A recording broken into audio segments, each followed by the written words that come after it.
নমস্কার, আরও একটা ব্লগে আপনাদের স্বাগতম। আজকে ব্লগটা শুরু করলাম ফুলবাড়ি থেকে। একেবারে তপন যে যাওয়ার রাস্তাটা, ফুলবাড়ি টু তপন রোড, ওই রাস্তাটা জাস্ট অপূর্ব। ট্রেন লাইন জাস্ট ক্রস করলাম, বাঁ পাশেই চলে গেল বালুরঘাটে। এত সুন্দর আকাশ, মেঘলা আকাশ, এক পাশে এই পূর্ব পাশে কালো মেঘে ঢাকা আকাশ, আর আমাদের এই সোজা পথে এগিয়ে চলেছি। দারুণ একটা রাস্তা, সামনে তপন যাওয়ার রাস্তা। কিন্তু আজকের আমাদের ডেস্টিনেশন তপন না, তপন থেকে পেরিয়ে সোজা রাস্তায়, এই রাস্তা ধরেই একদম ধাইনগর হয়ে উঠবো আমরা হলিদানা। সঙ্গে থাকো, দারুণ একটা ব্লগ হতে চলেছে। অপূর্ব মেঘ, দারুণ রকম শীতল এক বাতাস বইছে, ঠিক ঝড়ের বৃষ্টির আগের মুহূর্ত যেমনটা হয়। চারিদিকের পরিবেশটা পুরো শীতল। আকাশের ওপরে দেখতে পাচ্ছি কালো মেঘ, সব সামনে ছাগলের দল বাড়ি ফিরছে বৃষ্টি আসবে বলে। সুন্দর বটগাছ দেখো, সাথেই একটা কালভার্ট, জাস্ট অমায়িক একটা গ্রামে ঢুকে গেল। জানি না কি গ্রাম, কিন্তু জায়গাটা খুব সুন্দর। দুপাশে দুটো গাছ ছিল, হ্যাঁ ঠিক। এবার এই পথেই আমরা সোজা চলে যাব। পাশটা শুধু দেখো, আকাশটা সবুজ ধান ক্ষেত, আকাশটা কালো মেঘে পুরো নীল নীল লাগছে পুরো একদম। আর দুধারে গাছ, পিচ বাঁধানো রাস্তা, উফ, জাস্ট অমায়িক, অপূর্ব এক অনুভূতি লাগছে। চারিদিকে শান্ত পরিবেশ, মন ছুঁয়ে যাওয়ার বাতাস, আর এই অপরূপ প্রাকৃতিক দৃশ্যের মাঝে আমি বেরিয়ে পড়েছি আমার মোটরসাইকেল ডাইনোকে নিয়ে। এই সামনে বেশ খানিকটা আমরা চলে এসেছি। সামনে একটা সুন্দর একটা মোড়, বাঁদিকে হাট বসে, জাস্ট দারুণ লাগছে না? এখানে হাটের দিন এলে খুব মজা হবে। বাঁদিকে রাস্তা চলে গেল একটা। এইবার দেখো রাস্তাটা একবার অপূর্ব সুন্দর এক রকমের রাস্তা। এই ডান দিক দিয়ে চলে গেল একটা গ্রামে আর কি, চেঁচড়া হতে পারে মেবি। আর এই রাস্তাটা চলে গেল সোজা। ওহ, পুরোটা লাটাগুড়ি ভাব মনে হচ্ছে না? বলো তো কেমন লাগছে? পুরো জলপাইগুড়ি জেলাতে এরকম দুপাশে রাস্তা ফিরছে। দেখো মাঝে মধ্যে আবার কিন্তু স্কুল স্টুডেন্টদেরকেও দেখতে পাচ্ছি। সময়টা কিন্তু যাওয়ার সময়। এখন এই চলে এসেছি আমরা চৌমনি। এই বাদিক দিয়ে, এই যে বাদিক দিয়ে চলে যাবে আমাদের পুরো বালুরঘাট, এই সোজা এই দিক দিয়ে চলে যাবেন তপনে, আর এই সোজা আমরা যাচ্ছি এখন সোজা পুরো ধাইনগর। আর এই বোনটা আমাদের হাই করেছিল, তো ভিডিও করার সময় লক্ষ্যই করিনি, আর এডিটিংয়ের সময় দেখতে পেলাম, তাই একটু উল্লেখ করলাম আর কি। তো এবার সোজা পথে চলে যাব আমরা। আজকে আমাদের এই ধাইনগর হয়ে ঠিক চলে যাব হলিদানা গ্রামে। সেখানে একটা খুব সুন্দর কোষ্ঠী পাথরের শিবের লিঙ্গের মূর্তি আছে। শিবলিঙ্গের মধ্যে আবার শিবের মূর্তি দেওয়া আছে, তো সেটা দেখবো আজকে আমরা। অমায়িক সুন্দর রকম এক পরিবেশ দেখতে। দেখো জাস্ট রাস্তাটা দেখো, একটু অনুভব করার চেষ্টা করো। সবুজ যেন আরো সবুজ হয়ে ওঠে, রাস্তায় ছুটে চলা এক বিশাল আনন্দ, এ এক নতুন ছন্দ। সামনে যত দূর চোখ যায়, সৌন্দর্যের এক নিঃশব্দ বিস্তার চোখে পড়ে। বাতাসটা যেন আরো মিষ্টি, আরো সতেজ। এই মনোরম আবহাওয়ার মধ্যে এগিয়ে চলেছি আমি। ভ্রমণ আমার, অনুভব আমার, তাই শেয়ার করছি তোমাদের সবার সাথে। এটাই আমার ব্লগ, আমার গল্প, একটা সুন্দর রঙিন মুহূর্ত। রাস্তার দুই পাশে যেন ছবির মতো সাজানো প্রকৃতি, কখনো পাখির ডাক, কখনো গাছের পাতায় হালকা দোল। প্রতিটা মোড় যেন এক নতুন গল্প। ধাইনগর পেরিয়ে ওই ডান দিক দিয়ে চলে গেল ঠিক সোজা একদম তপন, আর আমরা এই বাদিক দিয়ে এলাম, আর দুই রাস্তা এখানে মিলে গেছে। এখন আমরা ঢুকে গেছি লস্কর রোডে। এখন কিন্তু হালকা হালকা বৃষ্টির ছিটেফোঁটা গায়ে পড়তে শুরু করেছে। খুব তাড়াতাড়ি হয়তো বৃষ্টিটা নেমে আসবে, কিন্তু এত সুন্দর জায়গা, পুরো লাটাগুড়ির যে অনুভবটা এখানে পাচ্ছি, এটা কিন্তু ছাড়তে ইচ্ছে করছে না। তোমরা একবার এসো আর এই অনুভবটাকে নিয়ে যাও। এই রে, বৃষ্টি শুরু হয়ে গেল, শুরু হয়েছে মেঘের লুকোচুরি খেলা, বৃষ্টি শুরু হয়েছে, সঙ্গে থাকো। প্রচুর পরিমাণে বৃষ্টি হলো, সঙ্গে রেইনকোট থাকায় তাড়াতাড়ি আসতে পারলাম বৃষ্টির মধ্যেই। এই রাস্তার অবস্থাটা দেখো, এই আমাদের হলিদানা। এখন আমরা এই যে মন্দিরটি দেখতে পাচ্ছি টিন দিয়ে ঘেরা, ভেতরে ঢুকবো, সঙ্গে থাকো। এই ভেতরে গিয়ে দেখি কারো সাথে যদি একটু কথা বলা যায়। কিছু ছেলে পেলে এখানে খেলাধুলো করছে, আর কিছু ইয়াং ছেলেরাও পাশে খেলাধুলো করছে। ঠাকুরগুলোকে দেখো। এই জায়গাটার নাম কি? হলিদানা। হলিদানা। আর অঞ্চল হচ্ছে চণ্ডীপুর অঞ্চল পড়ে না? আচ্ছা, যাই হোক, তপন থানার মধ্যে পড়ছে এটা। আর এখানে হচ্ছে এই যে শিবলিঙ্গটা এখানে পাওয়া গেছে, এই শিবলিঙ্গটা প্রায় কতদিনের পুরনো হতে পারে মোটামুটি? 10 বছর তো হয়ে গেল। মানে এখানে পাওয়া গেছে? হ্যাঁ, 10 বছর মনে হয়ে গেছে। আচ্ছা আচ্ছা। আর পুজো হয় কবে? পুজো শ্রাবণ মাসে হয়। শ্রাবণ মাসে? হ্যাঁ, শ্রাবণ মাসে উৎসব। হ্যাঁ, আর ফের ফাল্গুন মাসে হয়। ফাল্গুনেও হয়? হ্যাঁ, শিবরাত্রিতে? হ্যাঁ, শিবরাত্রিতে। আচ্ছা। আর শ্রাবণ মাসে বোলবমের সময়টা? এক মাস হয়। বোলবমের সময়টা জল ঢালা হয় এখানে। বাহ। আর এখানে খুব আনন্দ হয় না বেশ? কারণ জায়গাটা অনেকটা বড়, দেখে মনে হচ্ছে যে এখানে প্রোগ্রাম হয় না? হ্যাঁ, আর এখানে ধরেন সব পুজো হয়, যে হরি পুজো হয়, হ্যাঁ, পুজো হয়, সব পুজো। দুর্গা পুজো হয়? হ্যাঁ, দুর্গা পুজো হয়, হরি পুজো হয়, সব পুজো হয়। আচ্ছা, সরস্বতী পুজো হয়। বাহ, সব পুজো হয়। সব পুজো এখানেই হয়। আর সমস্ত গ্রামবাসীরা মিলেমিশে একসাথে আনন্দ করেন? বাহ, খুব ভালো লাগলো, আপনাকে ধন্যবাদ। কোষ্ঠী পাথরের শিবলিঙ্গ হলো এক ধরনের শিবলিঙ্গ যা একটি বিশেষ ধরনের কালো বা গাঢ় রঙের পাথর থেকে তৈরি, যা সাধারণত কোষ্ঠী পাথর বা কালো ব্যাসাল্ট নামেই পরিচিত। এই ধরনের শিবলিঙ্গকে অত্যন্ত পবিত্র ও শক্তিশালী মনে করা হয়। এই শিবলিঙ্গটি প্রায় 10-12 বছর আগেই এই শ্বেত পাথরের নন্দী সহকারে মাটির নিচে পাওয়া গিয়েছিল। শুধু একবার দেখো তো, এই শিবলিঙ্গের মাঝখানে ওই খোদাই করে রাখা শিবের যে মূর্তিটা, কি অপূর্ব লাগছে দেখতে। আচ্ছা, এই শিবলিঙ্গটা এখানে কিভাবে পাওয়া গেল? এখানে বহুদিন থেকে পুরনো মন্দির ছিল। সেই মন্দিরের আগে যে কলকি নামে একটা যুদ্ধ হয়েছিল, সেই কলকিতে এটা মন্দিরটা ভাঙা হয়েছিল। সেই সময় এখানকার যাবতীয় যে রাজাদের গুপ্তধন বা অলৌকিক জিনিস, দেবত্বের, এগুলো ভাঙা পড়ে যায়। আর তারপরে মাটির ভিতরে মিশে যায়। তারপরে কিছুদিন পরে আমরা সেটা একটা জায়গায় বাড়ি খনন করতে যেয়ে এইটা আমরা এই শিবলিঙ্গটা পাই।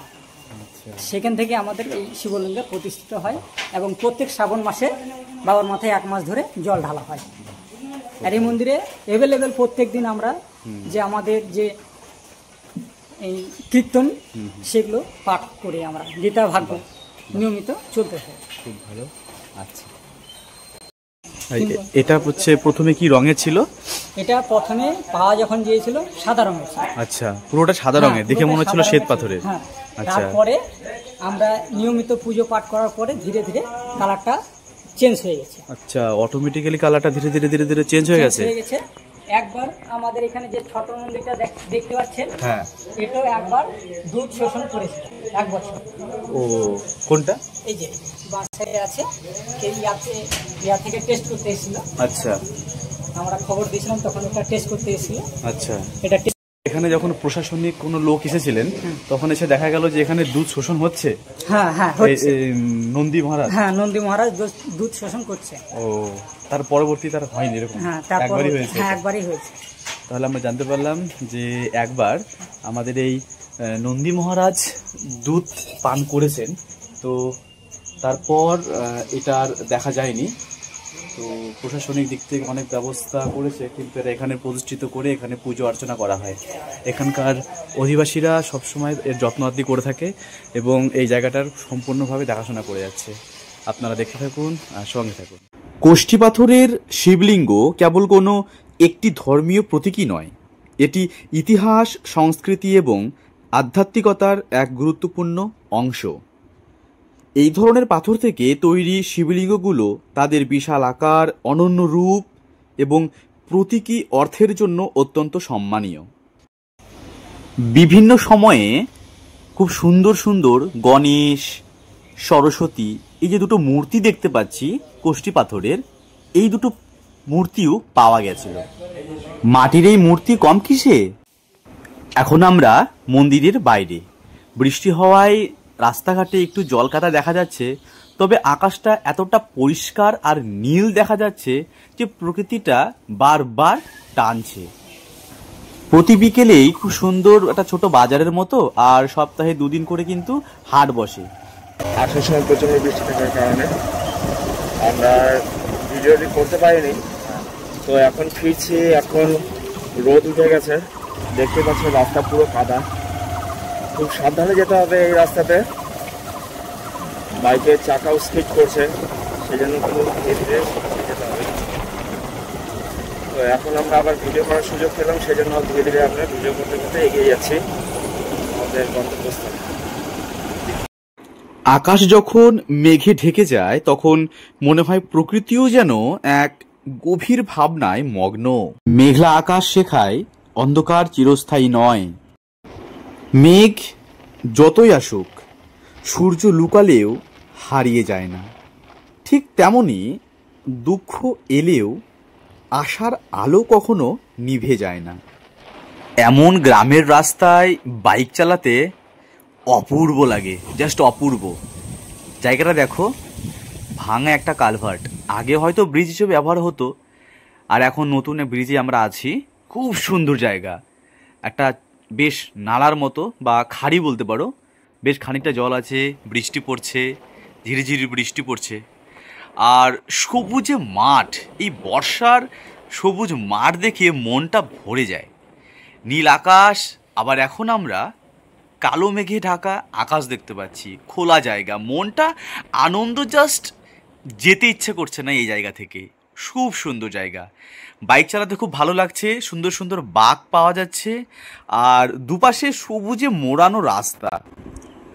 যদি আকাশ সারাক্ষণ পরিষ্কার থাকতো তাহলে আমরা কখনোই মেঘের সৌন্দর্য অনুভবই করতে পারতাম না। নীল আকাশের মেঘবালিকা আকাশের নীলে নীলে ভেসে বেড়ায়। রৌদ্র ছায়ার খেলে লুকোচুরি, মাঝে মাঝে কোথায় সে হারায়। নীল আকাশ বলে উদার হও, সাদা মেঘ বলে ভেসে বেড়াও।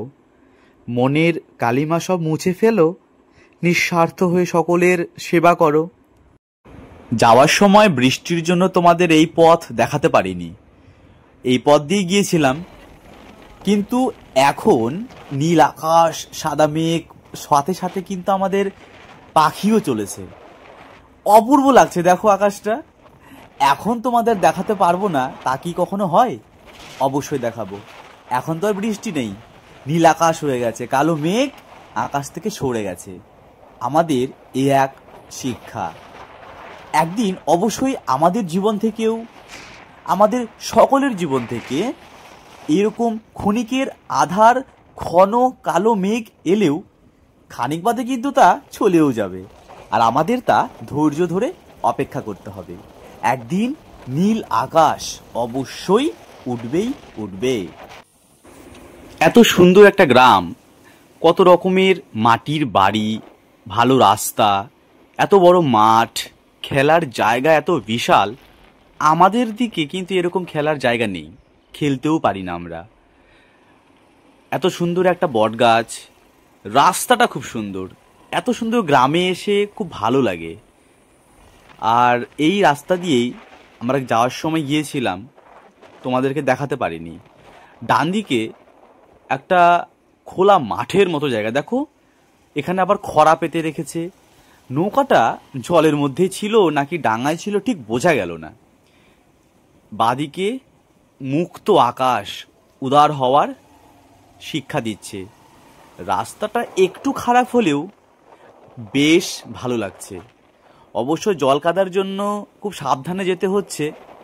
রাস্তার দুধারে এত সুন্দর সুন্দর গাছ যে, আর এই পথ ধরে বহু মানুষের আনাগোনা। এখানে কিছু ছেলেরা হয়তো ফুটবল খেলে বাড়ি ফিরছে, দেখে যা বোঝা যাচ্ছে আর কি। ভালো লাগছে। দূরে দেখা যাচ্ছে একটা খাড়ির মতো নৌকা আছে জলে। অনেক খরা দেখতে পাচ্ছি আমরা, যেখানে মাছ ধরা হয়। এখানে হয়তো খুব ভালো মাছ পাওয়া যায়। তো বর্ষার দিন ভালো মাছ পাওয়াই যেতে পারে। এই যে এটাকে বলা হয় খরা, দেখে নাও, মাছ ধরার যন্ত্র আর কি। আর অনেকটা চলে এসেছি আমরা আমাদের রাস্তার সামনেই। এখন আমরা লস্কর যে রোডটা, বাঁদিকে তপন এবং ডান দিকে গেলে লস্কর হয়ে বালুরঘাট। কিন্তু এখন আমরা এই যে জোড়া রাস্তা যেখানে আর কি, সামনে ব্রিজ আছে, বাঁদিকে ঢুকে গেলাম। এখন আমরা আমাদের বাড়ির দিকে এগিয়ে যাচ্ছি।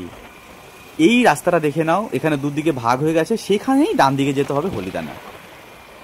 সামনে গাড়ি, আর এখন বিশাল রোদ উঠেছে, দারুণ আকাশ, খুব সুন্দর। বৃষ্টি হয়েছে বলে মনেই হচ্ছে না। চারিদিকে সবুজ ঘাস, কালো মেঘ ডান দিকে, দারুণ একটা অনুভব, খুব ভালো লাগছে। চলো সঙ্গে থাকো, এগিয়ে যাই। আর জায়গাটা কিন্তু বারবার দেখাচ্ছি, ঠিক একই রকম ওই লাটাগুড়ির অনুভবটা আর কি। এই হলো ধাইনগর মোড়, বাঁদিকে সোজা তপন এবং ডান দিকে রাস্তাটা সোজা গিয়ে ফুলবাড়িতে উঠবে। তো বাঁদিকে গেলাম না আমরা তপন দিয়ে, আমরা ফুলবাড়ি দিয়েই যাব।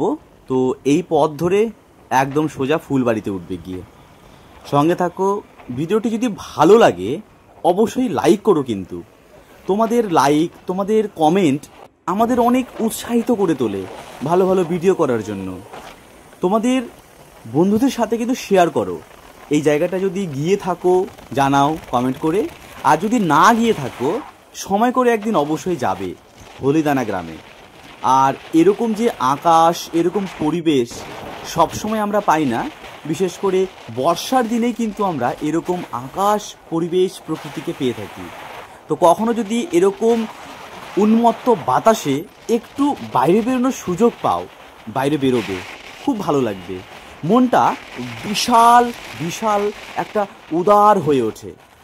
দেখো বিশাল বড় একটা পুকুর, ঠান্ডা বাতাস, চোখ জুড়িয়ে যাচ্ছে দেখে। সঙ্গে থাকো। সত্যি আবারও বলছি, চ্যানেলে যদি প্রথম এসে থাকো অবশ্যই সাবস্ক্রাইব করো, সঙ্গে থাকো এরকম আরও ভালো ভালো ভিডিও দেখার জন্য, ভালো ভালো ব্লগ দেখার জন্য।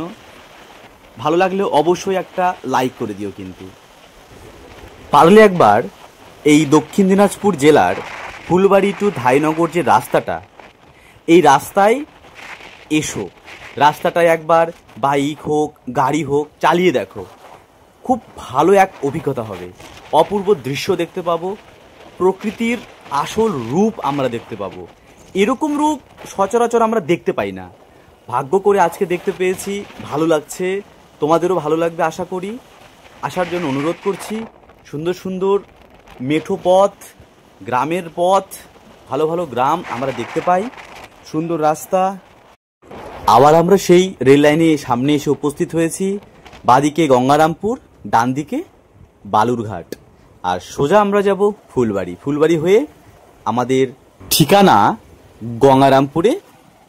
ভিডিওটি দেখার জন্য অসংখ্য ধন্যবাদ। অবশ্যই লাইক করো, কমেন্ট করো, বন্ধুদের সাথে শেয়ার করো। আর জায়গাটা কেমন লাগলো, আকাশ, প্রকৃতি কেমন লাগছে অবশ্যই জানাও। ঠিক আছে, ভালো থাকবে, সুস্থ থাকবে।